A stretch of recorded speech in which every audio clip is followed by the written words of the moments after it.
And Katy Perry, pop star turned space traveller, as she joins an all-female crew blasting off towards the stars. Now, this is the Blue Origin rocket that blasted off from Texas with an all-female crew on board, including the pop star Katy Perry.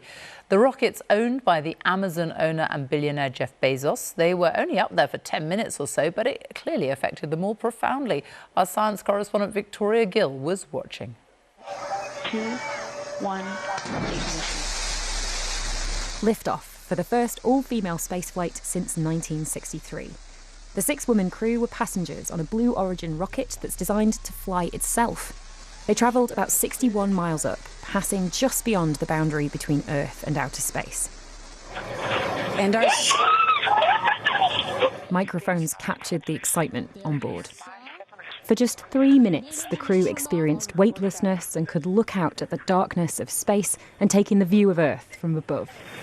Copy, all astronauts in seat. Just over 10 minutes after launch, the capsule touched down in the Texas sunshine, slowed by 3 parachutes for a soft landing. Perception, there it is. Lauren Sánchez, the fiancée of Jeff Bezos, who's the billionaire founder of Blue Origin, was the first to emerge. And this flight was Ms. Sánchez's idea. She was on board with journalist Gayle King, 2 scientists turned activists, Amanda Nguyen and Aisha Bowe, and the film producer Carrie-Anne Flynn.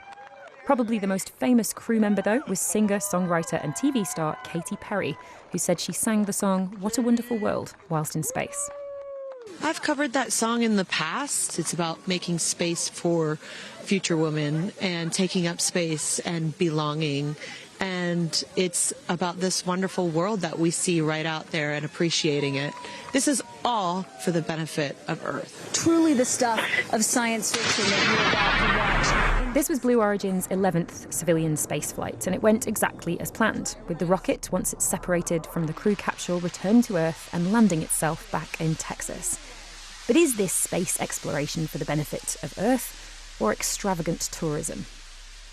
This is turning space into a playground for the billionaires, and for scientists like me, that's worrying, because space should be for everyone. You know, space is a place to explore, to be inspired by, to be in awe of, and it shouldn't just be the reserve of the rich. Blue Origin says it aims to make space travel available to everyone. But if you're interested in a future flight, the company asks for a deposit of more than £114,000. Victoria Gill, BBC News.